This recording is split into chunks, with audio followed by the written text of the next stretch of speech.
I'm JP Tuesday. And I'm Kiki Cannon. As lifelong Disney fans, the work of countless talented Disney creatives have shaped our lives. Now, as the Disney catalog expands, we're taking a journey through film and television to discover if that spark that shaped us as children lives on in adulthood. Does your favorite Disney media still cast that same spell? Join us as we find out.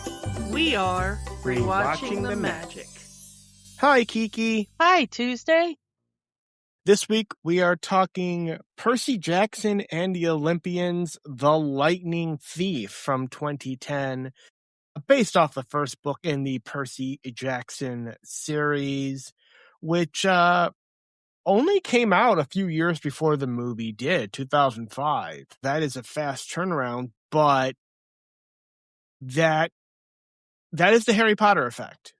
Number one, you cannot talk about young adult novels and young adult movies without acknowledging the Harry Potter factor. Every studio wanted the next Harry Potter. And I'm going to be really honest, it only worked one other time, and that was the Hunger Games. Yeah, I mean, so much so that this movie was directed by Chris Columbus. Yeah, get the person that directed the first two Harry Potter movies, and you'll get the Harry Potter money. And it did well. The first movie did enough that they did do the second book as a movie, Sea of Monsters. But both movies have had complaints from fans of the book series because of how far away from the source material the movies got. I have never read any of the Percy Jackson books. I was already way an adult by the time 2005 came, and even an older adult by the time 2010 hit. And so I was already out of the age range of these books. And so, I really got into like Harry Potter because it was the phenomenon. I actually had my friend's son was into the movies, and I had to watch them when I was babysitting him. So that's how I got into the movies. All right, might as well finish the whole series.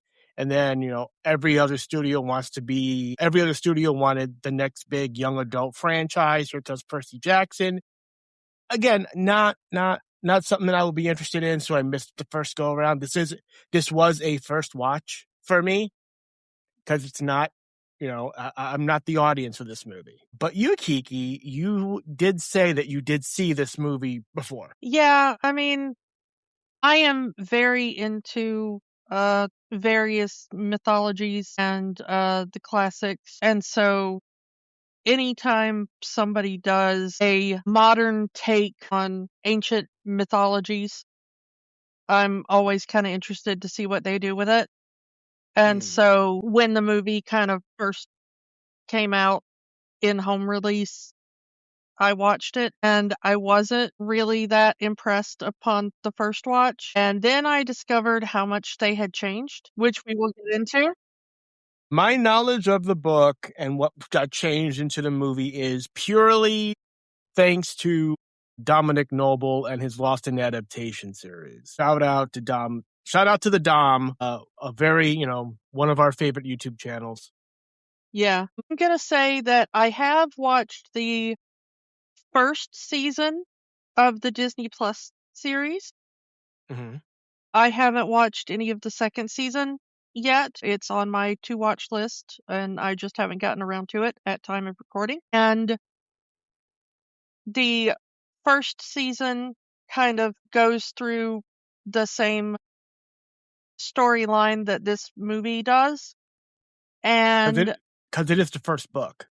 Yeah, it is the first book. And I'm going to say that we're not going to get into the series, but just my personal opinion, go watch the series. The series is actually very engaging, and although I have not read the books, from what I understand, because the author of the books is more involved in the series is much closer to the books. And even having not read the books and just going on adaptation, I find the Disney Plus series much more engaging and interesting. I really want to watch the series because Edge is in it. Adam Copeland, the wrestler. And he is very good at it. I'm just going to go ahead and say that. But you mentioned it, but yeah, when your adaptation of a book is so bad that the author themselves disavows all knowledge and involvement in the movie, like he doesn't even acknowledge these movies happened, you know you screwed up. Like, I'm sure he enjoyed the money and the residuals he got from those two movies, but he clearly was not satisfied. You've already mentioned Dom's version of this, and although he does not say it in his review, this is kind of what he would eventually start calling an in-name only adaptation. Very little of this movie is accurate to the book. The kind of general idea of the plot is taken from the book in the sense of Zeus's lightning bolt has been stolen and people think Percy stole it. And, you know, he finds out that he's the son of Poseidon and he ends up going to magical, demigod camp and, stuff like that. But basically, other than the giant sweeping plot points, almost everything else in this movie has been changed from the book. Clearly, no one really knew much about Greek mythology when, much like Disney themselves, seem to confuse Hades with Satan. Which is not a thing that Rick Riordan did. Rick Riordan actually did his research, which comes across more if you watch the Disney Plus series. The thing is that they changed so much in the movie that you're like, oh, this is very much like the Disney Hercules. Go back and listen to us talk about Disney Hercules and how they screwed up Greek mythology there. But this is very much, like Dom mentions in his review, and I would have brought up anyway because I do know something about Greek mythology. They have Persephone in the underworld during summer. If you know anything about Greek mythology, you just bashed your head into a wall. The myth of Persephone is, why do we have seasons? And the point is, we have winter because that's when Persephone is in the underworld. And then when she is back on Earth, we have summer and, spring and all the nice weather seasons. So if she's in the underworld, it should be cold and miserable on Earth. Why is she in the underworld in the middle of summer? This whole thing takes place during summer solstice. They try to explain it in the narrative that the War of the Gods has put a stop on all travel to and from the mortal world, meaning Persephone can't leave the underworld, which is why she wants to stop the war from, or whatever. They just throw everything out the window.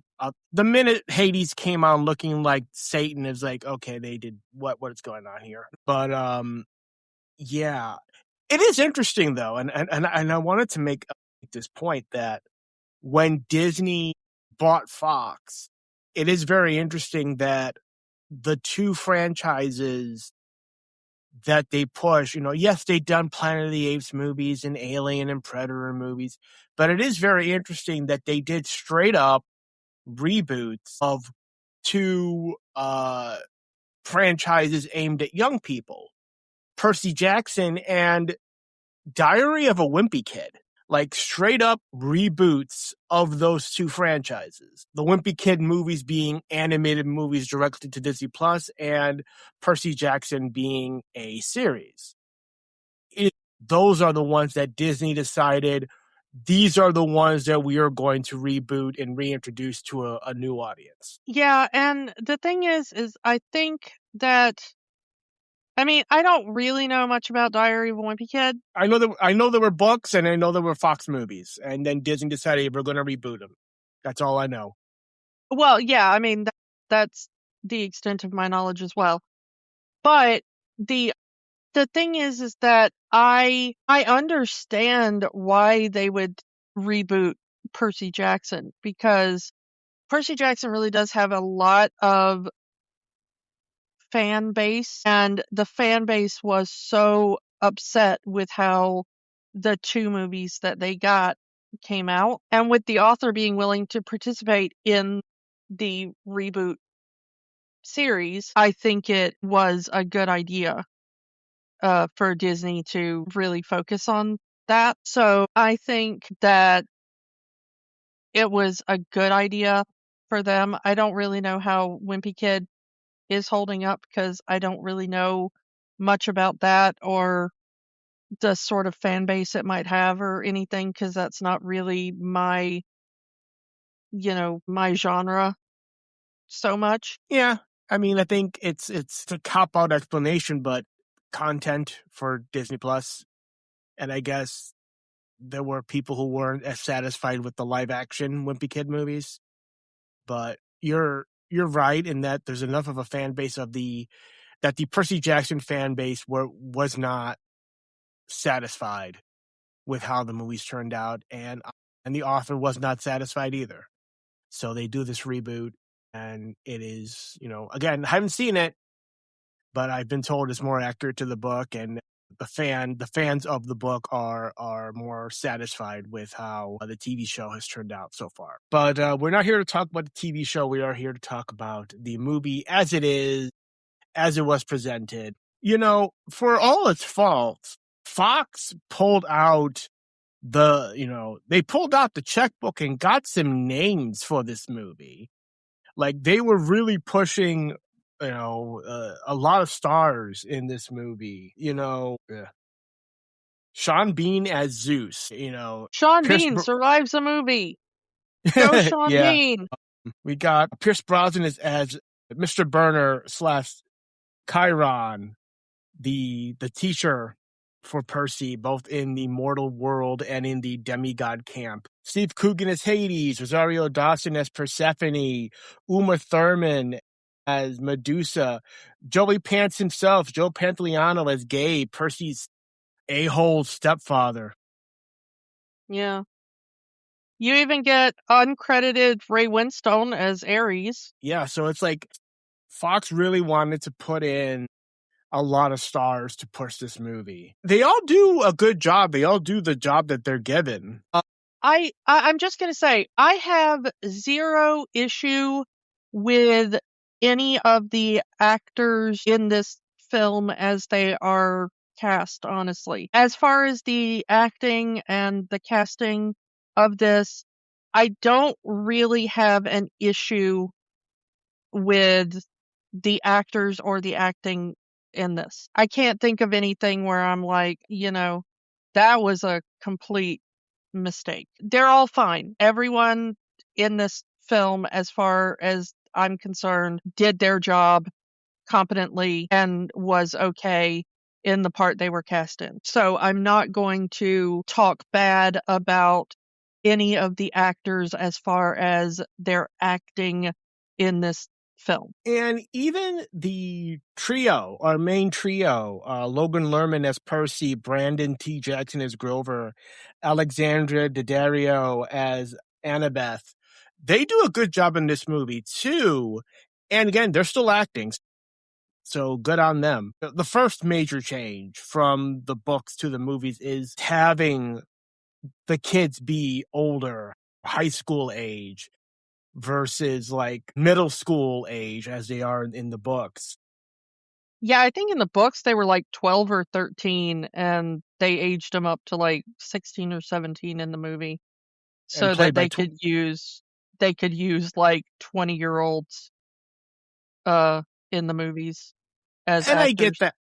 I get that. I mean, anyone, the productions of those Harry Potter movies having to work around the kid actors, because you can't have kid actors working for too long. Legally, you can't do that. So why not age the characters up a bit, have 20-year-olds play them, and you don't have that issue. Also, a 20-year-old, even if it takes you 10 years to make the entire franchise, going from 20 to 30, your body changes a lot less than going from, 12 to 18 or, whatever, 12 to 22. So you can theoretically make it look like there hasn't really been much aging done, no matter how long it takes you to film, And Yeah. again, we saw that with Harry Potter because they cast the kids for the first movie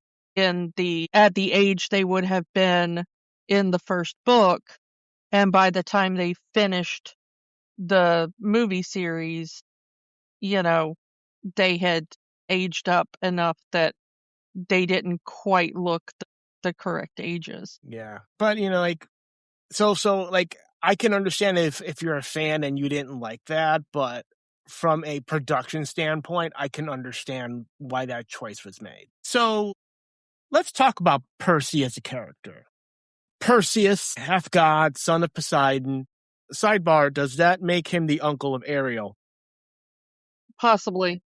Since technically now this is a Disney-owned franchise. Not that they'll do it because they want to stick close to the books, but for you fan fiction writers out there, you probably already figured that out. But, Percy, I like the idea of these demigod powers manifesting him as a teenager as behavioral and learning disabilities. Like his powers are manifesting as dyslexia. His powers are manifesting as ADHD. But then they explain it. Yeah, that's how you are. You're a demigod. You can read Greek letters. That's why you're having problems reading the English alphabet, because your demigod mind is trying to read it as Greek letters. It's in your blood, and you're always energetic. You're always moving. That's how the gods are. So it's very interesting, especially, and I will give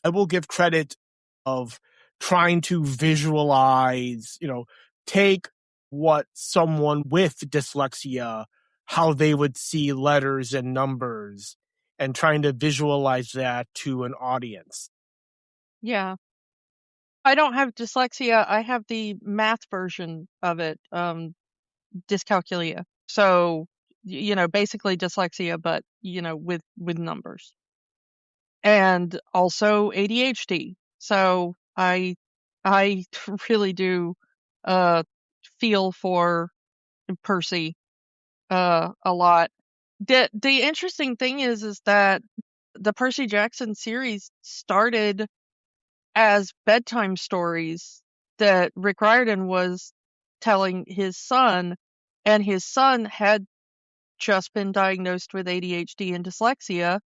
And so, to make his son feel better about his diagnoses, Rick Riordan started to tell his son these stories that mixed Greek myths with this kid who his disabilities were actually just proof of his specialness, And I think that's very sweet. Yeah. So this movie doesn't really waste a lot of time, and I'll give it the movie credit for that and not wasting a lot of time. Where, because we're quickly introduced to Percy. He likes to swim. He can, being underwater is the only way he can think.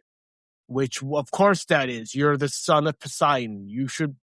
Being in the water would be a natural part of you. Being quickly introduced to his mother and his stepfather, and how he has these disabilities in school, and getting to the class trip where they learn about Greek mythology, and then straight up going into the teacher turning into a fury and wanting the lightning bolt, because they believe that Percy took it. It's never really explained in the movie why they think it's Percy. Just that he's the son of Poseidon and Poseidon wants the bolt. Okay, but what does that have to do with Percy?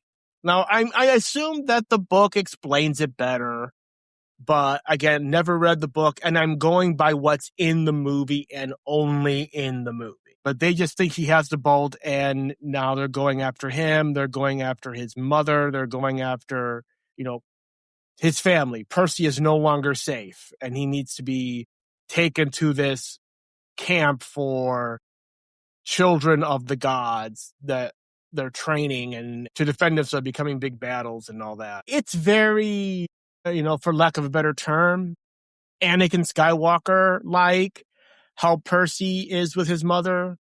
How, they're on the run from these monsters he's seeing, and he wants to bring his mother into the camp, but she can't go because she doesn't have any god blood in her. She's just a mortal woman. And he's like, he really, but so, he's pulling her, he's trying to get her to come in there with him, only to be what he assumes is seeing his mother killed by this Minotaur. And that's his quest for the rest of the movie. Is that, eventually Hades says, your mother's not dead. She's with me in the underworld, but you have to come to the underworld, bring me the lightning bolt, and I will let your mother go. Which, for Percy dealing with his a-hole stepfather and how he treats his mother, of course he would be very protective of his mother. Yeah. So, I do like how that is portrayed in the film. So, the sword that's given to Percy, is it really just an excuse to do a pen is mightier than the sword joke? Honestly, I don't know, but it is a good point. Because again, I've never seen this movie. So as soon as he's given the pen and is like, this is going to be a pen and the sword joke, isn't it? And then he clicks the pen and it turns into a sword. Yep, it's a pen and the mightier than the sword joke. Clever. I will give since that is from the original book, I will give the writer credit on that one. Very clever. But, Percy's best friend, Grover, I like Grover in this movie. I like how he's written. He's very much, he's the protector. His whole attitude, I don't know why, but I dig it in the movie. I dig how he's presented in the movie. It's probably different than the book. It's fine. But I just like how he's kind of this wannabe suave guy. The mythological creatures, like Pierce Brosnan's is in a wheelchair and he's on crutches. These disguises, the way they have to look in the mortal world. I also dig it, but also once he's, back in the god camp and all that, how he kind of gets this suave attitude about him, with the daughters of Aphrodite and all that. So it's like, okay, Grover, I'm with you. You may have been named after a Sesame Street character, but I dig you. The thing is that this, apparently from what I have seen in my research on this, is that the way Grover was done in the movie really split the fan base. Some people like his wittiness because he is kind of the comic relief in this film, but apparently that's not exactly what he was like in the books. And so the people who were really wanting like the really faithful adaptation didn't really like how he was portrayed, but a lot of people really did like him because I think the actor was just really, really likable in the part. And I think that really is just down to the actor. Yeah. And he commits. That's one thing I will give the movie, is that Brandon T. Jackson commits to the character of Grover. Like, he's not half-assing this one. He is putting everything into these witty one-liners and being this, witty guy. And, I got a genuine chuckle when they had to pay the ferryman and he's using American currency. It was funny. It got a genuine laugh out of me. So it's like, again, going by the movie and only the movie, I liked Grover. He ended up becoming one of my favorite characters in this movie. It's not my favorite character. Yeah, and, it is kind of interesting that, because of my face blindness and stuff like that it wasn't really until doing the research on this that I realized that he's the same guy from Tropic Thunder. Even if you've never seen Tropic Thunder, his role in Tropic Thunder because you've seen the scene where Robert Downey Jr. is like, "What do you mean, you people?" And then the actual black guy goes, "What do you mean, you people?" Brandon T. Jackson is the actual black guy that goes, "What do you mean, you people?" He's that guy in Tropic Thunder. And I didn't realize that he was also Grover in this until I was looking it up, and I was looking up, his filmography, and I was like, I do know that guy. That's why he's so familiar to me, and that's why I like him, and why his like witty little one-liners don't come across as annoying to me. Is he is uh, like a stand-up comedian and stuff, and so he's really good at throwing off those one-liners. Yeah. I will say for a now 16-year-old movie, some of the visual effects actually hold up. Grover's satyr legs and the centaur horse body, the water effects when Percy is healing himself and Annabeth, like it doesn't feel like it cheaped out. So I will give the movie credit on that one. Speaking of Annabeth, I liked Annabeth when she was trying to be a rival to Percy in the movie. And I get that, again, I get that that's a change, but I like the characterization of her as a potential rival. They're on rival teams. She's been doing this all her life, Annabeth, daughter of Athena, and Percy, who's just this guy that has been living in the mortal world his whole life. And because he is the main character, he comes in and he's the chosen one and everyone loves him. And hey, Percy Jackson is here. Everyone knows who Percy Jackson is. And, you think I'm going to take it easy on you because you're Percy Jackson? I don't think so. I wish we kind of had more of that. I know it's not really like super book accurate or anything, but I do kind of like this plot point because it rings so true to me. Because here you have this girl who has spent like her entire life working towards this thing, and then all of a sudden this like random boy comes in that, because of nepotism, I guess, He's a kid of the big three. He's going to get special treatment. Yeah, but like all of a sudden, like this kid who hasn't really worked for anything, doesn't know anything about anything, and everybody's just like, "Oh, let's fall all over ourselves for this kid." And you kind of get where she's coming from, especially if you were, raised as, you know, a woman, where it's just like she's worked 3 times as hard, and then all of a sudden like this dude comes in and just gets everything handed to him. And I know it's different in the book, but again, we're talking about the way the movie portrays it, and you really do feel for Annabeth, or at least I really do feel for Annabeth in the movie, because my God, have I been in that position so many times of like working my butt off for something, and then some like random dude with the right connection just wanders in and gets everything handed to him. I feel for her so much, and I'm like, girl, yes. And she's not unaware that she is attractive, especially at the end of the movie where she kind of uses her charm, she's aware that Percy has a crush on her and uses it to her advantage.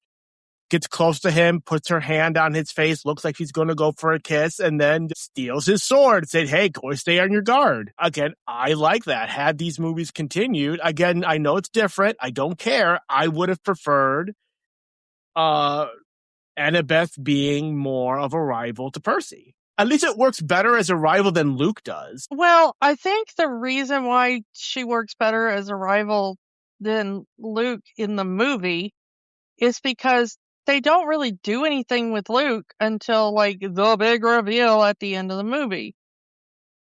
It's like Luke is just kind of there in the background, and then at the end it's like, oh, by the way, this was the bad guy all along. And you're like, wait, who is this guy again? And it was like, oh yeah, that guy that was in like 2 scenes at the beginning of the movie that you don't remember because he's disappeared for 90% of the movie. And it's like, hey, I'm going to give you my lucky shield and good luck in going out there. Oh, it has the bolt in it. Since this was your first watch and you didn't know anything about it going in, how did that reveal play for you? Like, did you really remember who this guy was or like what his... Yes, because they had they were FaceTiming each other during the road trip part of the movie.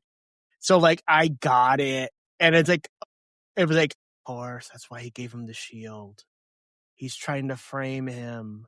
And then you get, the big boss fight at the end on Hermes's. I kind of got, he was trying to frame Percy with the shield. He's the bad guy. And then he goes into his big evil plan of it's time for the older gods to step aside. It's time for the young gods to rise up and take their place on Mount Olympus. The old generation needs to die and the new generation needs to take their place. We've heard it so many times where the old guard, whatever the old guard is to you, dear listener, just does not want to step aside and let the next generation rise up and get their time in the sun. So I understand Luke's perspective in the movie. Well, and the interesting thing is that, if you're talking about Greek mythology, this is kind of what happened with Zeus and the Titans, So even though Luke is the son of Hermes, he's kind of following in Zeus's footsteps here, where he's like, you know what, it's our time. Honestly, it would kind of serve Zeus right. If I were to have a complaint about the movie, remember when we did Descendants? Yes. I had the same complaint in Descendants where every character introduces themselves as, hi, my name is blah. I am the son and or daughter of blah. And that is this movie. Every character introduces themselves as, hello, my name is character. I am the son and or daughter of God. How do you do, Percy Jackson, son of Poseidon? I got flashbacks back to Descendants when every character was introducing themselves as the child of inter-Greek god here. I can understand why they did that, because you kind of do need to know where they're coming from. Mm-hmm. Yeah, honestly, going by the movie itself, it kind of telegraphed Luke being the villain because he straight up says, I stole my father's flying shoes.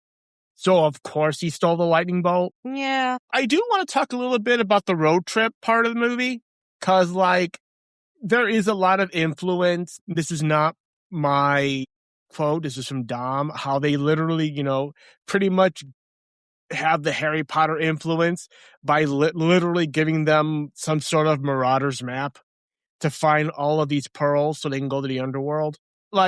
I get that in Greek mythology, sometimes you just go on quests. Greek tales are very episodic in their storytelling, that they're on a quest and they just happen to end up in a place and they fight a monster, and then they go to the other place and they fight another monster, and then they go to the another place and they fight another monster, and so on and so forth till we get to the place where we need to go to fight the real bad guy. So I get that is what the road trip portion of the movie is trying to do. From my understanding, it is much different in the book, where it is simply just, we know where the pearls are at, we're going there, and we just happen to encounter Medusa and all of these other characters. And it's not necessarily a pointed part of the story, but for the film, they want to weave it into the narrative, which I understand and I appreciate that they made an effort to weave the road trip part into part of the narrative. Yeah, what people have to remember is that the original way that these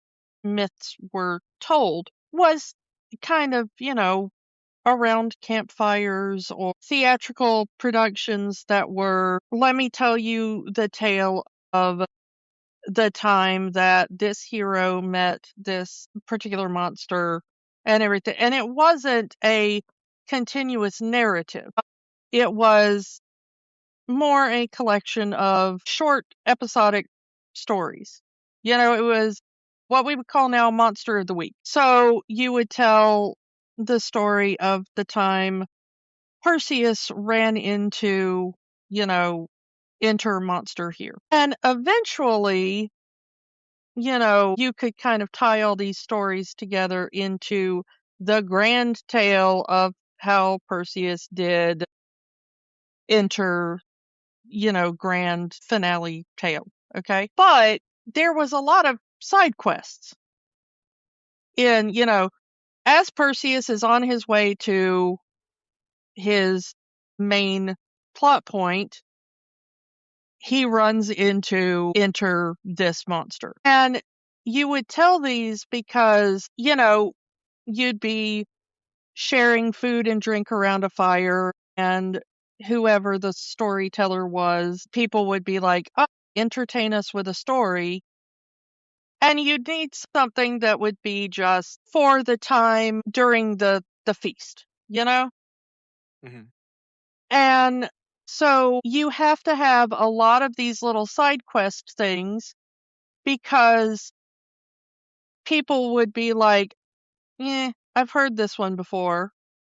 So you have to come up with, you know, well, yes, you've heard about the time that Perseus fought Monster A, but you haven't heard the time where he was continuing down the road afterwards and fought Monster B, you know? Mm. And so that's why all these tales are kind of episodic and Monster of the Week and stuff like that. And so Rick Riordan actually knows his mythology. He did his research. And so the books, from my understanding, kind of do follow that sort of episodic feel. They are heading from point A to point B. And as they are going on their trip, they run into random things because that's what happens in Greek mythology. But the problem is that when you are doing a narrative movie, audiences, modern audiences, expect everything to tie together in some sort of coherent narrative. That nothing is just there because of this is just a random side quest. It all has to tie in together and be there for a reason. It's one of the major criticisms of something like The Last Jedi. Oh, they're going to the casino planet. Well, why did they go to the casino planet and it didn't really do anything in the end? Go back to our Last Jedi episode to talk about that. But I appreciate that they made the effort to tie the road trip portion and all the stops on the road trip portion of the movie to weave it into the narrative. It's probably done better in the TV show because those kind of quests work better episodically as a TV show. I will say that the Hydra fight was done better in Disney's Hercules than it's done in this movie. It's literally the same fight. Like, Percy does the exact same thing Hercules does in the Disney movie. I'm going to kill the Hydra by chopping its heads off. You know, you chop off one head, two more grow in its place, and yeah, it's beat for beat the same fight. Although using Medusa's head to finally defeat the Hydra, I did like that because you kind of needed to show that Medusa's head was still functional in the movie because you need the post-credit scene to make sense. I kind of dug the Vegas scene. Again, Grover really steals the show in the Vegas scene. He's like in his element. Like, it's a funny scene and he's just, you know, he's in a bathrobe. He's getting his hooves painted. He's dancing with the girls as they're getting high off this flower. And it's like he just steals the entire Vegas part of the movie, and it just endears me more to the character and the actor, and especially like the effects of the satyr legs doing the dance is amazing. And you don't think about it because it flows so well and matches the dancing of the other people in the scene that you don't really think about it. Again, those effects still hold up. Yeah. And after the Vegas scene, we get to Hades. A Hollywood movie having the entrance to the underworld be under the Hollywood sign, there is symbolism in there. I got a kick out of it. I mean, make your own joke here, but I kind of dug it. But again, confusing Hades with the biblical Satan and confusing the underworld with the biblical hell. Yeah. It really shows that someone involved with the movie either didn't know or didn't care about the mythology and just wanted to put hell in a movie. Even Persephone even says, "What are you going to do to me? I'm already in hell." It is kind of weird to me to characterize Hades as an abusive husband. Well, in the original mythology, he did steal her and then trick her into staying, you know? Yeah, maybe I've read too many fan fictions on it. Yeah. I don't like the the Zool hounds. That's the only thing I could think. I know they call them hellhounds, but it just looks like, freaking Zool from Ghostbusters. I would have preferred Cerberus, but we get 3 hellhounds. We get Hydra, but we don't get the Cerberus. What the hell? I think it was really interesting that Persephone and Grover ended up being like a thing. I don't know if that's book accurate, but what? If Rosario Dawson is coming on to me, I ain't gonna say no. Well, no, I'm not mad at Grover over it. I think it's like interesting, you know? It is interesting that he kind of gets all nervous around her. And then like the next time we see him is like he's got even more swagger and his horns are growing in as if Persephone made him a man. Yeah. That's the implication that I've got at the end of the movie. I don't know if that was intentional, but again, whatever. I will say Mount Olympus being on the Empire State Building, it's an interesting choice to be the entrance to Mount Olympus. Again, if the entrance to the underworld is in Hollywood, the entrance to Mount Olympus being in New York makes sense. Does that mean Chicago is limbo? I mean, probably. The reveal of Luke being like the big bad, it was very corny. His big reveal, like, I am the lightning thief. He said the title of the movie. But I did not dig the Hermes shoe lightning fight between Luke and Percy. I mean, I get that you needed a climactic finale between the two, and it didn't do anything for me. But then again, like I said earlier, Annabeth to me was a better fit for a rival to Percy than Luke was, but maybe that's just my feelings in the movie. I knew they had to have this fight because you need a climactic fight scene before the finale, and Luke is the closest thing to a villain we have in the movie. Yeah. And I get it. It's really there to show Percy having a firm grip of his powers of water, even forming a trident out of water. I get it. But again, the fight between the two of them didn't really do anything for me. I don't know if it did anything for you. Yeah, I found it very boring. But I don't know what other way you get out of this. Again, I understand it's a change from the book, but I don't know what you do to get the climactic final battle and have it be satisfactory to how this movie is telling the story. So let's get to the end of the movie here where the lightning bolt is returned to Zeus and the war is off. And throughout the movie, they make mention of this law that the gods are now forbidden from interfering with the mortal world, especially their half-mortal children.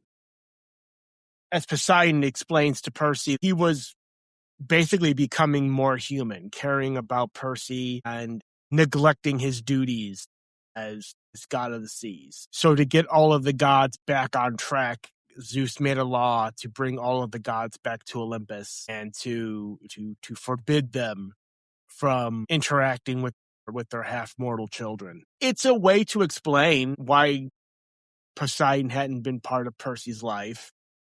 But that's not part of any mythology that I'm aware of.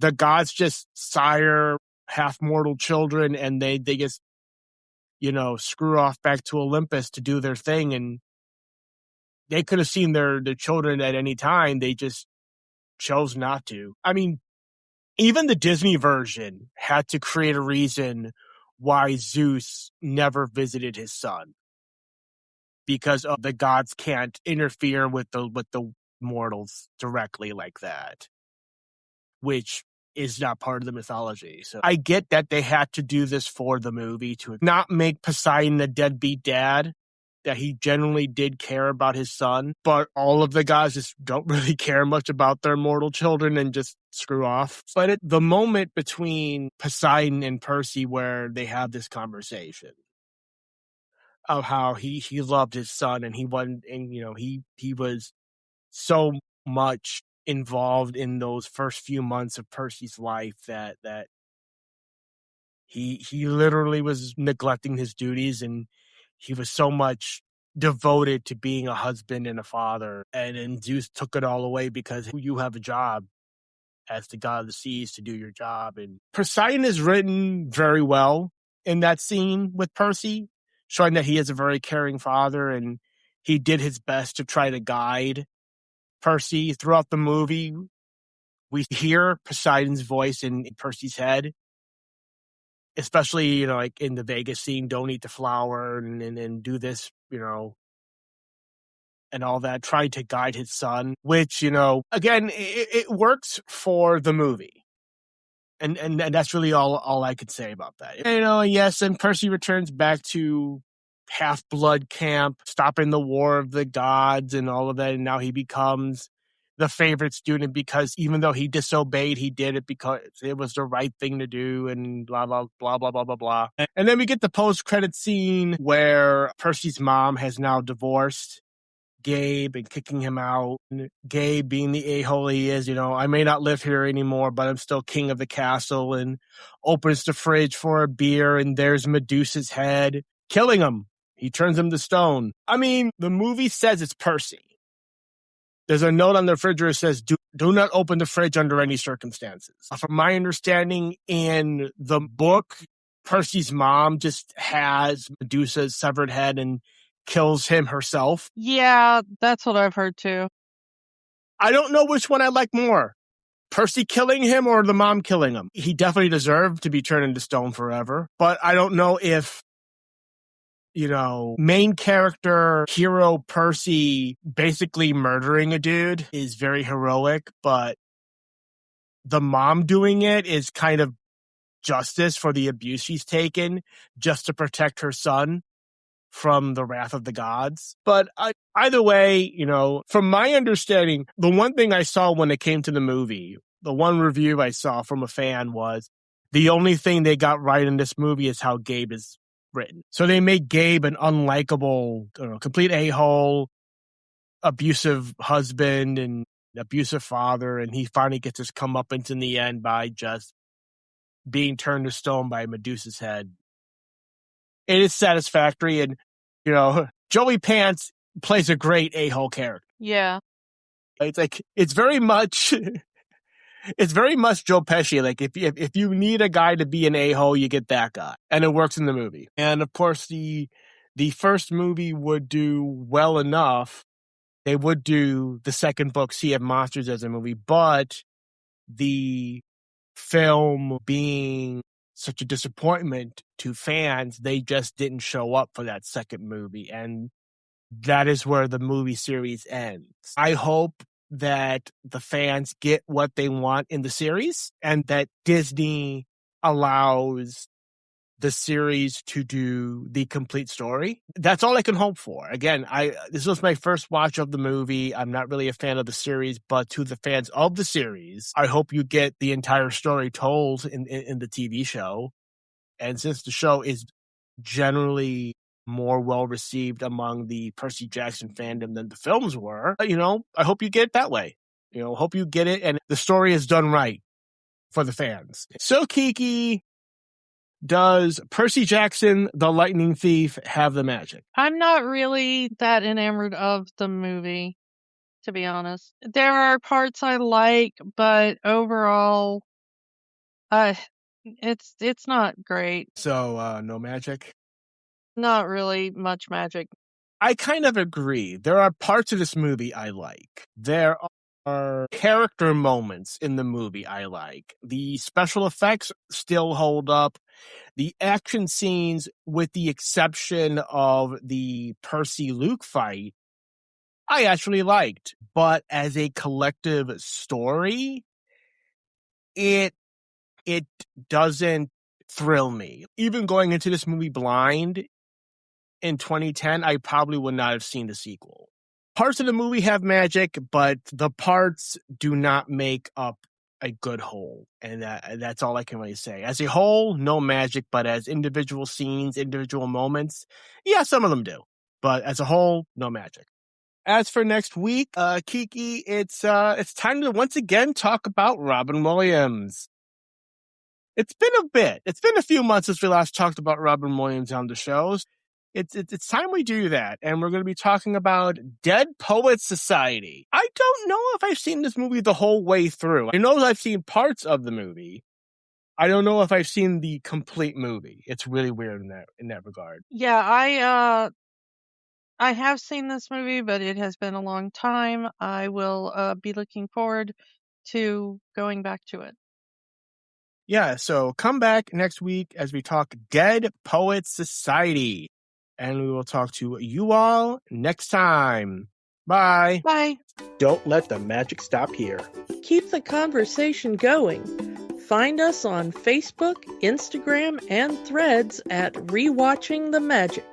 We are also on Blue Sky, rewatchingthemagic.bsky.social. And new episodes are available at rewatchingthemagic.podbean.com and youtube.com/@rewatchingthemagic. Remember, the magic is for everyone. It only stops if you let it.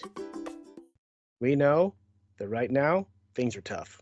But in the words of Jim Henson, the only way the magic works is by hard work. But hard work can be fun. Check out our show notes for ways that you can help.